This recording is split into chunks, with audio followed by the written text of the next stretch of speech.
बिस्मिल्लाहिर्रहमानिर्रहीम। सलाम बर शुमा अज़ीज़ान, इंशाल्लाह के शुमा खूब हस्तीद।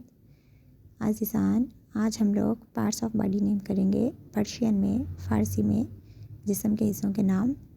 सबसे पहले है सर, इंग्लिश में इसे हेड कहते हैं, फ़ारसी और उर्दू दोनों में इसे सर ही कहते हैं। नेक्स्ट है माउथ, माउथ को फ़ारसी में मुँह कहते हैं। ठीक है, कहते तो उर्दू में भी मुँह ही हैं, लेकिन लिखते जो है ना डिफरेंट तरीके से हैं दोनों में। ठीक है, आँख को चश्म कहते हैं फ़ारसी में। ठीक है, नेक्स्ट उसको कान को गोश कहते हैं, नाक को बीनी कहते हैं। ओरल कैविटी को जो मुंह के अंदर का हिस्सा है उसे कहते हैं दहान।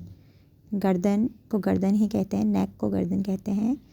कंधे को, शोल्डर को शाने कहते हैं। बाजू, आर्म को बाजू ही कहते हैं। और जो कोहनी आपकी होती है, ठीक है, एल्बो, एल्बो को फ़ारसी में ऑरेंज कहते हैं।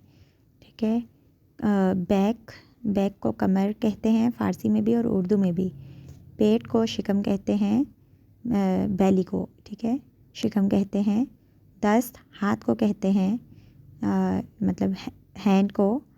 अंगुश्त, उंगली को कहते हैं। ठीक है, फिंगर को। रान, इसको कहते हैं जो आपकी टांग का ऊपर वाला हिस्सा होता है ना, इसे कहते हैं थाई को। ठीक है, जानू, जानू किसे कहते हैं, ये जो आपका घुटना होता है ना, इसे कहते हैं जानू, नी को। ठीक है, कूजी के पा, कूजी के पा किसे कहते हैं, जो आपके टखने होते हैं ना, उसे कहते हैं कूजी के पा, कूजी के पा। ठीक है, पाँव को कहते हैं, कूजी के पा टखनों को कहते हैं। वस्सलाम, अल्लाह हाफ़िज़।